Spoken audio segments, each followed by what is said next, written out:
이 시간도 함께 대면 비대면으로 예배하는 사랑하는 모든 성도님들, 또 여러분의 가정과 하시는 모든 일 가운데 참 좋으신 성부, 성자, 성령 하나님께로부터 은혜와 평강이 함께 하시기를 바랍니다. 요즘은 의료가 많이 발달하고 우리 한국은 세계 어느 나라에 내어놓아도 부를 것이 없는 그런 좋은 의료 시스템을 갖추고 있어서 아이들이 아프면 기다릴 필요 없이 소아과 의원을 가까이서 찾을 수 있습니다. 그런데 옛날에는 아이가 아프면 영화나 소설에 나오는 것처럼 그렇게 했지요. 엄마는 아픈 아이를 침대에 눕히고 엄마는 그 옆에 앉습니다. 그리고는 아이에게 이야기를 들려주기 시작하는 것이요. 엄마가 애정과 관심을 담아서 들려주는 이야기는 어떤 힘이 있습니다. 그래서 그 이야기를 듣던 아이는 얼마 지나지 않아서 자기가 아프다는 사실을 잊어버리기도 하고 또 그 이야기의 흐름에 빠지거나 나중에는 스르르 잠이 드는 일이 있습니다. 대체 무슨 일이 일어난 것일까요? 독일 대학에서 철학을 가르치는 한병철 교수라는 분은 서사의 위기라는 책에서 그 현상을 이렇게 설명합니다. 어머니의 사랑이 가득 담긴 목소리는 아이를 진정시키고 영혼을 어루만지며 엄마와의 친밀한 결합을 강화하고 지지를 보낸다. 그 외에도 동화는 평온한 세계에 관해 이야기한다. 또한 동화의 기본 패턴 중 하나가 위기의 행복한 극복이다. 그렇게 동화는 아이로 하여금 자신의 병을 극복하도록 도와준다 라는 말을 했습니다. 한병철 교수의 그 표현에 의하면 병이라는 것은 인간이 앓는 병이라는 것은 속에서 어떤 흐름이 방해를 받고 막히는 현상이라고 합니다. 물론 심각한 질병의 경우에는 의사를 만나서 치료 행위를 받아야 되거나 약을 처방해서 먹어야 될 경우도 있지만 많은 경우에 특별히 아이들 경우에는 편안하게 아이를 눕히고 자신을 사랑하는 엄마가 들려주는 그 이야기를 듣고 있는 동안에 위기를 훌륭하게 극복한 그 동화의 주인공처럼 작은 아픔이나 문제를 이겨내서 생명의 흐름이 회복되는 그런 경험을 하기도 하는 것입니다. 제가 아까 예담이를 만나서 예담이 어디 아픈데 없어 그랬더니만은 그러더니 돌아서서 제가 감기가 걸렸어요 라고 이야기를 했어요. 그래서 제가 너무 기분이 좋았습니다. 저한테 이렇게 반응하고 저한테 속내를 그렇게 이야기해 줘서 그렇다고 아파서 누워있지 않고 이렇게 와서 또 책임을 감당하는 것이 참 저한테는 가슴 뭉클한 이야기입니다. 여러분, 문제가 있을 때마다 무조건 그냥 외부의 도움을 의지하고 그렇게 할 수도 있지만, 그러나 그 이야기를 들으면서 흐름을 나도 이어서 위기를 극복하는 어린 시절에 그런 경험을 하다 보면 인간은 나도 모르게 단단해지고 건강한 내적 면역 체계를 가지게 되는 것이지요. 그런 어린이에게 세상은 혼자 맞서야 하는 위험이 가득하고 불안한 그런 곳이 아닙니다. 왜냐하면 이야기에 동화되고 그런 경험을 한 어린아이는 세상에는 나를 지지하고 사랑하는 그런 사람들이 있음을 알기 때문에 인생을 남들보다 훨씬 더 자신감 있게 만난다 하는 사실입니다. 여러분, 저는 예수님이 이 세상에 오셔서 하신 여러 가지 좋은 일 가운데 중요한 일 중에 하나는 하나님의 나라 이야기를 들려주신 일이 아닐까 생각합니다. 오늘 복음서 본문에서도 1세기 갈릴리라고 하는 정말 하루 한 끼를 꼬박 챙겨 먹기도 힘들었던 그런 그 가난한 열악한 환경에 살아가는 갈릴리의 청중에게 예수님께서는 하나님의 나라 이야기를 들려주고 계십니다. 사람들은, 예수님이 이 말씀을 하는 그 갈릴리 사람들은 지금 내일에 대한 걱정과 염려라는 것으로 인해서 생긴 불안증을 그들은 앓고 있었던 겁니다. 근데 여러분, 1세기 갈릴리 사람만 그런 것이 아니죠. 우리 인생은 어쩌면 끊임없는 염려와 걱정의 연속이 아닐까요? 자녀를 가진 부모들은 자식 걱정을 하고, 또 나이가 좀 들어가는 분들은 노후 걱정을 하고, 사회가 혹은 그 국제적인 상황이 이렇게 예측할 수 없이 빠르게 변하고, 얼마 전에 상식으로 통했던 그런 일조차 뒤바뀌는 어떤 그런 상황 속에서 우리나라 어떻게 될 것인가, 혹은 북한이 우리에게, 혹은 중국이 우리에게 위협이 되지 않을까, 그런 전쟁에 대한 그런 걱정, 또 당장 지난 7월달 우리가 사상 최고의 더운 시기를 보냈는데 앞으로 기후위기는 어떻게 가속화될 것인가, 어떻게 살아갈 것인가, 또 건강은 어떻게 돌볼 것인가, 그런 걱정들. 여러분, 오늘 아침에 다들 예쁘고 또 밝은 모습으로 오셔서 앉아 계시지만, 그러나 여러분 삶 속에도 나름대로 걱정거리가 있으시죠. 저희가 50을 바라보던 나이에 23년의 미국 생활을 정리하고 한국에 돌아올 그 즈음에 한국 사회에서 100세 시대라는 말이 돌기 시작했습니다. 그래서 그때부터 사람들은 잘못하면 내가 100살까지 살 수도 있겠다 라고 하는 어떤 그런 걱정 반, 기대 반으로 어떻게 하면 그러면 건강하게 품위 있게 100살까지 살다가 떠날 것인가를 고민하기 시작했지요. 저희가 한국에 오니까 저희를 잘 아는 어떤 지인이 한국에서 걱정 없는 노후를 위해서는 우리 부부 각각, 그러니까 합쳐서가 아니라 각각 2억 정도의 현금 자산이 필요하다면서 왜 각각 2억이 필요한지를 조목조목 이야기를 해 주었습니다. 근데 지금 생각해 보면 10년 전의 일인데요. 지금 생각해 보면 그분은 저희 부부를 생각하는 마음으로 위한다고 한 말이지만은 어쩌면 저희에게 20년짜리 걱정거리를 안겨주었다. 그런 생각도 드는 것입니다. 예수님이 갈릴리 사람들에게 들려주신 이야기에서 반복되는 표현이 있는데요. 그것은 뭐죠? 염려하지 말라, 혹은 걱정하지 말라, 또는 두려워하지 말라. 근데 여러분, 여기서 염려 혹은 염려하다라는 표현의 헬라어 단어는 본래 쪼개다, 나누다라는 그런 말에서 시작이 되었대요. 그래서 그것이 발전해서 염려하다, 걱정하다, 혹은 마음이 분산된다라는 뜻으로 발전을 한 것입니다. 예수님은 염려는 아예 시작도 하지 마, 혹은 염려는 일도 필요 없어 라고 말씀하시는 것이 아니라 습관적으로 염려하는 그 경향을 멈추라는 그런 말씀입니다.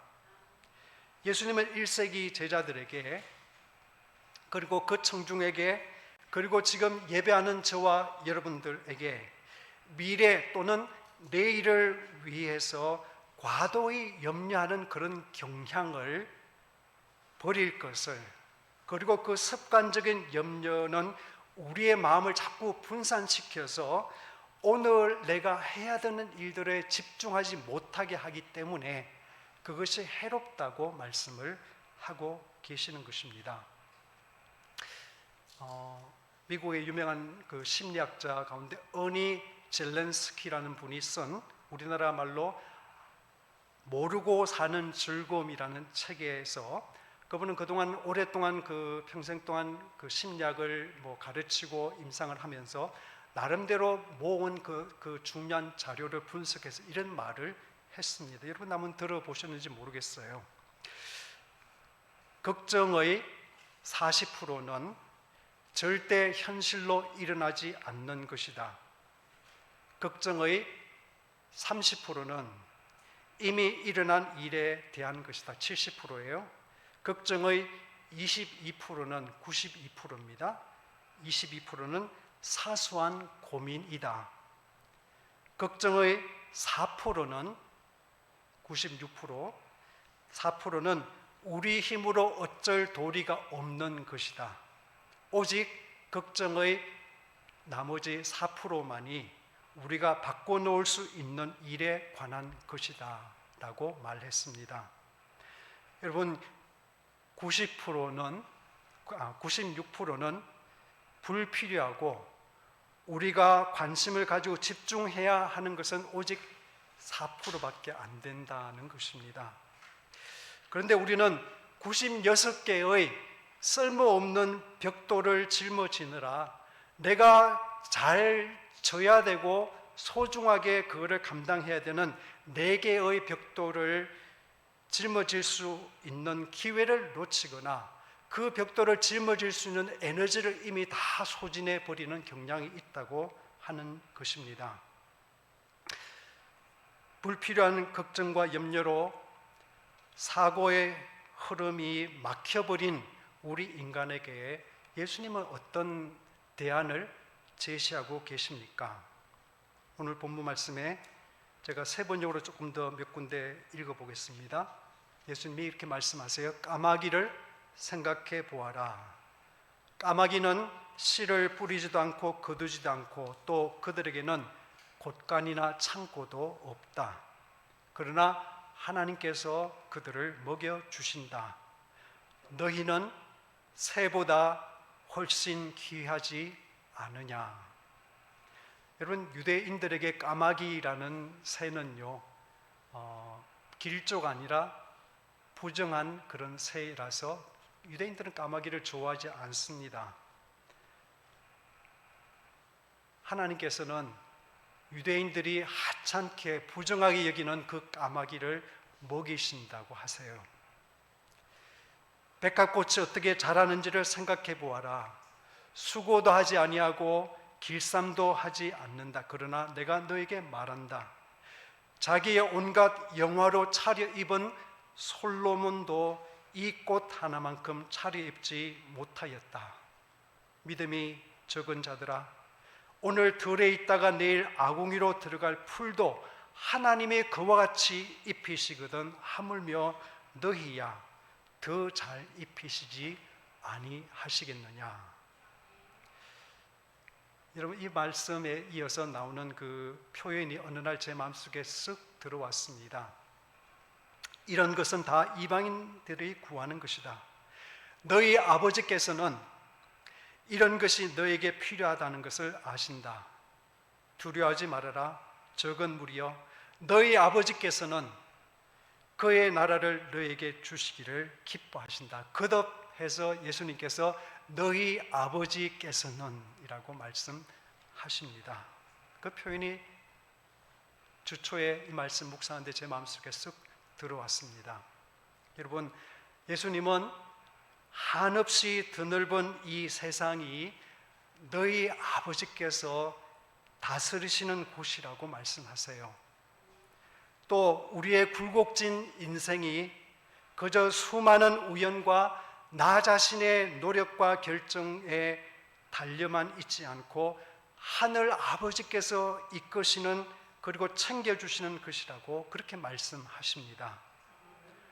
우리 한 사람 한 사람 그리고 세상에 존재하는 모든 사람들과 모든 생명들은 살게 하시는 그분, 생명의 주인이신 너희 하나님께서 먹이고 입히신다고 예수님은 말씀하세요. 이게 인생의 순례길을 걸어가는 우리에게 필요한 믿음이라고 합니다. 그 아버지께 96개의 걱정을 돌려드리고, 그래야만이 우리가 이 믿음을 가지고 책임 있게 내가 싸워야 되고 내가 감당해야 되는 4개의 걱정거리에 집중할 수 있고 하늘의 소명을 살아낼 수 있다고 말씀하십니다. 예수님은 우리에게 그 4%를 이렇게 표현하십니다. 너희는 그의 나라를 구하라. 마태복음에 보면 너희는 그의 나라와 의를 구하라, 그렇게 나옵니다. 그렇다면 우리가 하나님의 나라를 추구한다는 것, 주님의 의를 추구한다는 것은 도대체 어떤 것이겠습니까? 첫째, 덕분에 사는 것을 인정하는 것입니다. 여러분 속으로 목사님 설교 시간이 끝나갈 시간인데 지금 첫째라 하면 언제 끝날 건가요? 그런 걱정이 있는지도 모르겠습니다. 제가 간단하게 하겠습니다. 여러분, 우리 인생은 늘 누군가에게 기대고 있는 것이지요. 저는 미국에서 학위 논문을 쓰면서 그 사실을 가슴에 꼭 새겼습니다. 논문을 다 써서 그 논문을 그 심사위원들한테 이제 제출하고 패스가 나오면 그때부터 소위 그 머리말, 영어로 preface라는 그 한두 페이지밖에 안 돼요. 한두 페이지 되는 그 머리말을 써서 이제 그 앞에 넣습니다. 그 내용은 학위 논문을 쓰도록 나를 지금까지 지도해준 지도 교수와 그 논문 과정에서 끊임없이 다른 또 도움을 준 심사위원들에게 감사하고요. 그리고 또 하나는 논문을 쓰는 동안에 나의 긴 부재 시간을 견뎌준 내 가족, 아내, 저 같은 경우 아내, 그리고 한국에 있는 우리 가족들이 되죠. 그런 분들에게 미안하고 고맙다는 말을 씁니다. 그리고 제일 중요하게 빠뜨리지 않는 대상이 있습니다. 그것은 바로 보이지 않지만 앞서간 수많은 학자들이지요. 여러분, 논문 한 편이 탄생하려면 애써 먼저 연구한 많은 분들의 논문과 작업물을 참조하지 않고서는 논문이 탄생될 수 없기 때문에 그분들의 도움이 절대적이라는 사실을 인정하는 말을 꼭 한마디 남깁니다. 그런데 이 모든 것을 한마디로 우리 한국말로 줄이면 바로 덕분에 라는 말입니다. 학문적으로 박사학위라는 성숙한 단계에 이를 때 먼저 하는 말이 덕분에이듯이, 여러분, 한 인간이 철이 들어서 할 수 있는 가장 아름다운 말이 부모님 덕분에이고요. 성숙한 인간이 배우자든 친구이든 동료이든 타인에게 할 수 있는 제일 아름다운 말이 당신 덕분에 라는 말일 것입니다. 마찬가지로 신앙인으로 살아간다는 것은 하나님 덕분에 내가 존재함을 고백하고 아는 것이지요. 여러분, 눈에 보이는 산이 있다면 그 산이 눈에 보이는 그 지점에 서 있기 위해서는 어마어마한 눈에 보이지 않는 땅이 먼저 있는 것이듯이 존재하는 모든 것은 존재하게 하시는 하나님 덕분에 살아갑니다. 그 하나님의 도우심을 믿고 덕분에 감사하고 겸손을 품격으로 입고 살아가는 저와 여러분 되기를 주의 이름으로 축원합니다. 둘째로 통로로 살아가는 것입니다. 33절 이하에서 주님 이렇게 말씀하십니다. 너희 소유를 팔아서 자선을 베풀어라. 너희 재물이 있는 곳에 너희의 마음도 있을 것이다. 여러분, 혹시 또 이 말씀 듣고 교회 다니면 이거 빈털털이 되겠는데 그런 생각 하실지 모르겠습니다. 근데 예수님께서는 그런 우리 보고 뭐 다 팔아서 그렇게 하고 그냥 신학교 가라 그런 말씀 아니고요. 근데 중요한 것은 우리의 물질이 있는 곳에 우리의 마음이 있는 것은 사실이에요. 내가 물질을 어떻게 쓰는지를 보면 내 삶의 중요성, 우열이 어디 있는지 우리가 알 수 있잖아요. 오늘 우리는 헌금 전액을 수재를 당한 이웃을 위해 먼저 하나님께 드리기로 그렇게 결정을 했습니다. 저는 지난주 일날 선뜻 그렇게 뜻을 모아주신 우리 재직분들에게 참 고마운 마음을 갖고 있습니다. 왜냐하면 우리 교회는 아직도 경제적으로 완전히 자립하지 못한 형편이기에, 그리고 또한 동시에 세 분의 목회자를 이미 우리가 작지만 매달 선교 헌금을 보내고 있는 그런 입지에 있기 때문에 쉽지 않은 그런 결정이었습니다. 그렇지만 우리는 하나님의 은혜 덕분에 10주년을 앞둔 여기까지 모자라지 않고 올 수 있었음을 믿기에 수혜라는 어마어마한 두렵고 어려운 일을 당한 이웃을 한 번쯤은 챙기기로 마음을 먹었습니다. 모두가 하나님의 덕분입니다. 페르시아라는 나라가 이제 신흥할 때, 그러니까 바벨론을 이제 꺾은 페르시아가 지중해 패권을 차지하기 위해서 이제 반대편에 있던 이집트라는 나라하고 대결 구도에 있을 때 일어난 이야기입니다. 그 당시 이집트의 왕은 사메니투스라는 왕이고 페르시아 왕은 캄비세스라는 왕인데요. 근데 두 나라가 싸워서 결국은 이집트가 신흥 페르시아에게 패배해서 다 붙잡혔습니다.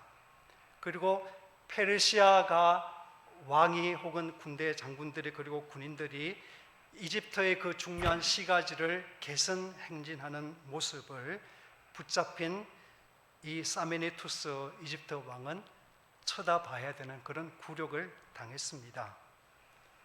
사메니투스 왕은 게다가 붙잡힌 자기 딸 공주가 하녀가 되어 지나가는 광경을 목도해야만 했습니다. 이 모습을 본 수많은 이집트의 시민들은 울면서 슬퍼하는 동안에 왕은 아무 말도 없이 눈을 바닥에 고정한 채 가만히 서 있기만 했다고 합니다. 뒤이어 자기 아들이 사형장으로 끌려가는 그런 모습을 볼 때에도 왕은 미동도 하지 않았다고 합니다. 그런데 그 순간까지 그렇게 자기를 절제하고 참던 그 왕이 포로로 잡혀온 사람 중에서 평소에 자기 수하에 있던 넓고 허약한 하인 한 명을 알아보았을 때 그는 자기 그 주먹으로 머리를 막 내려치면서 깊은 슬픔을 분출했다고 하는 이야기가 있습니다.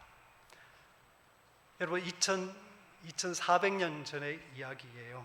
근데 그렇게 오래된 이야기가 지금도 우리 듣는 사람의 마음을 뭔가 뭉클하게 만드는 것은 그 이야기 속에는 어떤 생명력이나 혹은 발화력이 있기 때문이지요. 어떤 생명력이 있습니까? 그 이야기는 왕스러운 왕이 도대체 어떤 사람인가라는 것을 보여주기 때문이지요. 어떤 왕이 진정한 왕일까요? 사랑하는 자기 딸 공주가 노예로 잡혀가고 자신의 뒤를 이으려고 그렇게 계획했던 왕자가 사형장으로 끌려 지나가는 모습을 보고도 그저 입을 다물고 고개를 숙인 채 감정을 속으로만 삼키던 그런 왕이 넓고 허약한, 이제는 그렇게 처리하지 말아야 되고 이제는 괴롭히지 말아야 되는 그 늙은 하인이 모욕당하는 반인륜적인 그런 일을 보면서는 억제할 수 없는 그런 그 침통함과 분통함 때문에 자기 감정을 표현하고 마는 그런 사람이 바로 왕 중의 왕이다 라고 하는 것입니다. 여러분, 하나님은 그런 분이세요. 자기 아들 예수가 십자가를 앞둔 그 겟세마네 동산에서 하나님께 기도할 때 하나님 아버지, 이 잔이 내게서 지나갈 수 있다면, 제가 죽음의 이 고난의 잔을 마시지 않고도 하나님이 인간을 구원하실 수 있는 길이 있다면 제발 그렇게 해주세요라고 3번 기도하십니다. 근데 하나님은 아무 말씀 안 하세요. 그리고 그 다음날 예수님은 십자가에 못 박히시고 그 앞을 지나가는 수많은 사람들이 하나님이 너를 구해주심 우리가 메시아로 너를 받들어 줄게 라고 놀리곤 하지요. 그때도 하나님은 일체 침묵하십니다. 그런데 여러분, 구약 성서의 이곳저곳을 보면 하나님께서는 고아와 과부와 가난한 자와 이방인들이 유린당하는 것을 분노하게 여기시고, 그런 일을 자행하는 사람들에게는 하나님께서 준엄한 심판을 하시겠다고 경고하고 계시지 않습니까? 왕의 그 마음을 저와 여러분들도 느낄 수 있기를 진심으로 바랍니다.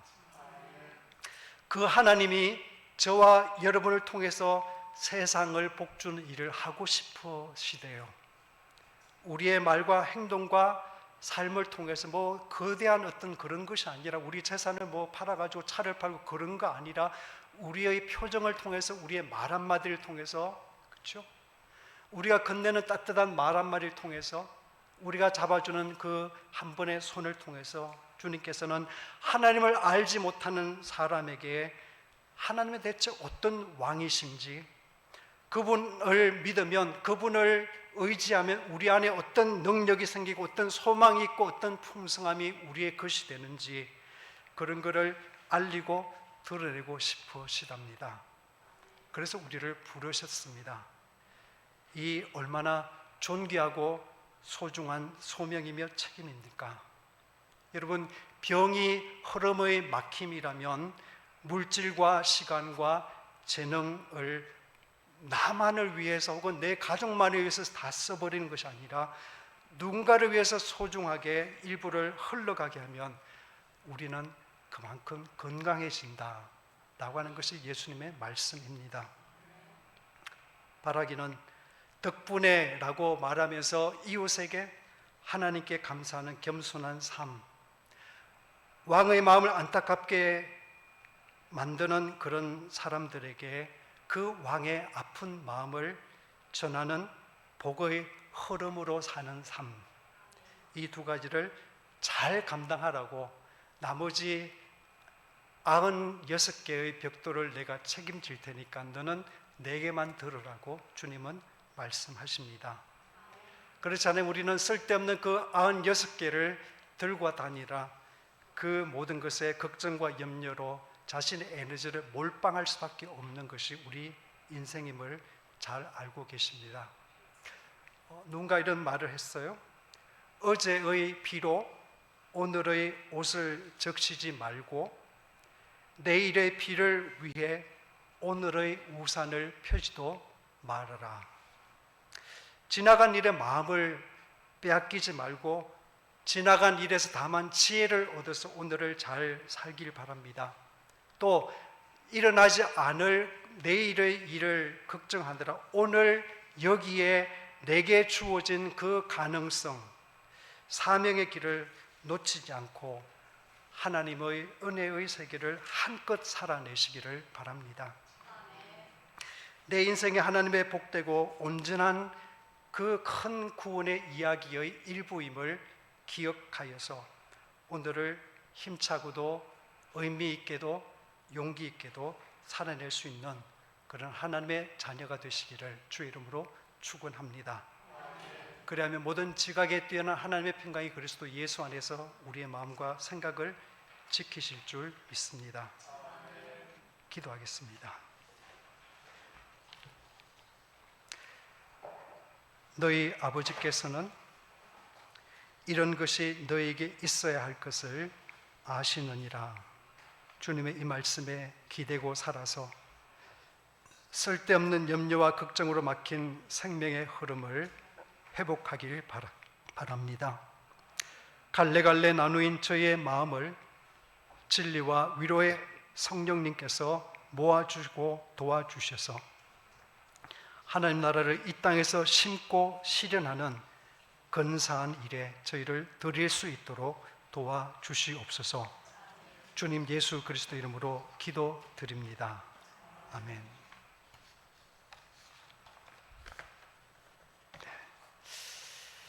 이제 봉헌연가를 예배의식문 17쪽에서 함께 부르시면서 오늘 헌금을 다시 한번, 우리가 만날 수 없고 감사하다는 말을 들을 수 없지만, 그러나 지금도 세간을 잃고 재산을 잃고 힘들어하는 우리 이웃들을 하나님 앞에 올려드리면서 그들에게도 위로가, 주의 복이 함께 임하시길 바라는 그 마음으로 봉헌하여 드리겠습니다. 하나님께서 베푸신 그 크신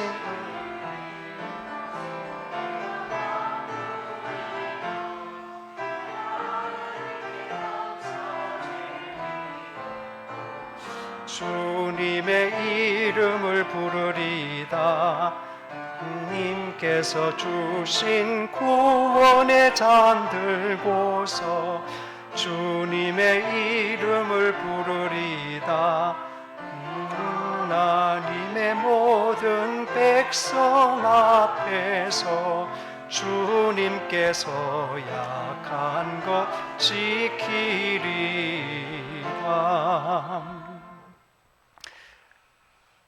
기도드리겠습니다.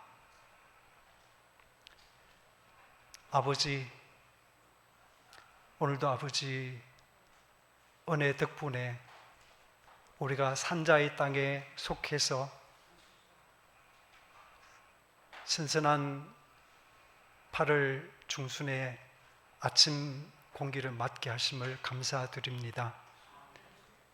무척 더웠던 지난 2025년 7월의 그 뜨거운 열기를 이겨내고 오늘 이렇게 살아있는 사람으로 이 땅에 존재할 수 있도록 도와주신 아버지, 그러나 이 땅에는 수많은 사람들이 큰 비로 인해서 살아오던 터전을 잃고 또 애써 가꾼 공물을 잃고 또 때로는 사망사고를 당하기까지 하였습니다. 그들을 우리가 기억하는 마음으로 이 예물을 주 앞에 드립니다. 이수선아 선생, 또 장복순 집사님 10일 드립니다. 정우슬 어린이, 저희 가정 남궁 영순 집사님, 김하순 선생님 가정, 이은미 집사님, 임재 성도님, 최난 집사님, 정예담 어린이와 유창근 집사님, 최은숙 권사님 가정 주 앞에 주정흠 드립니다. 김유철 목사님, 여호와께 감사하라, 팔순 생일 감사 및 자동차 구입 헌금을 드립니다. 김금사 목사님 감사를 드립니다. 홍수재 저희 가정, 구인숙 사모님, 유창근 집사님과 최은숙 권사님, 그리고 최연한 집사님 드립니다. 이연미 집사님 감사를 드립니다. 하나, 오늘 또 이모점으로 드린 이 예물을 다시 한번 하나님의 선한 일을 위해서 주 앞에 올려드리오니 주님이 작지만 받으시고 한 가정을 돕기에도 부족합니다. 작은 액수이지만 그러나 주님께서 우리의 마음과 더불어 받으시고 이것이 의미 있게 누군가를 참으로 일으켜 세우는 귀한 일을 위해서 사용될 수 있도록 주여 도와주시옵소서. 다시 한번 무리가 배고플 때 주 앞에 자신의 도시락을 오병이어를 드렸던 그 어린 아이를 기억합니다. 주님은 그것을 작다고 하지 않으시고 받으시고 축사하시며 5,000명을 먹이고도 남기는 귀한 일을 이루신 능력의 주님, 주께서 사용하여 주셔서 하나님의 선한 뜻이 이루어지게 하여 주시옵소서.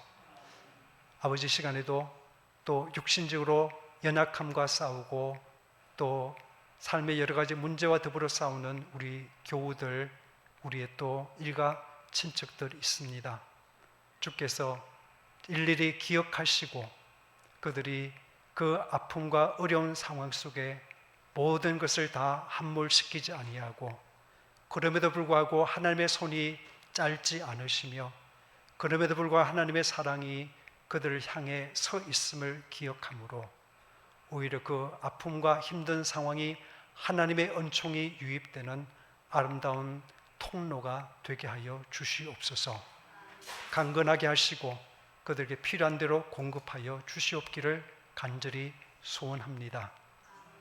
귀하신 아버지, 특별히 이 땅에 우리 김윤철 목사님을 80년 전에 탄생하게 하시고 주의 아들이 80의 긴 삶을 사는 동안에 목회자로 또 부르셔서 그 아들 통해서 말씀을 전하게 하시고 하나님의 살아계심을 증거하게 하신 주님을 찬양합니다.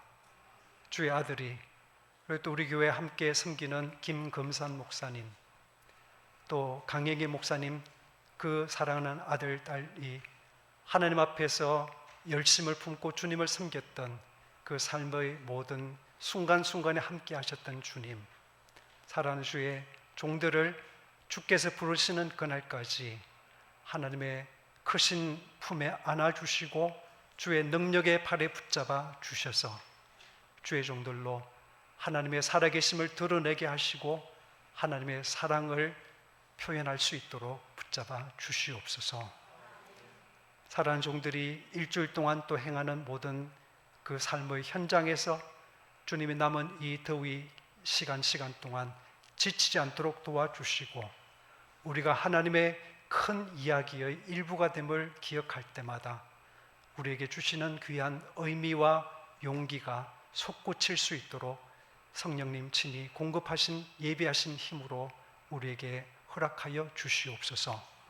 감사와 찬송을 오직 주님께만 올려드리오며 존귀하신 주 예수 그리스도 이름으로 기도드렸사옵나이다. 아멘.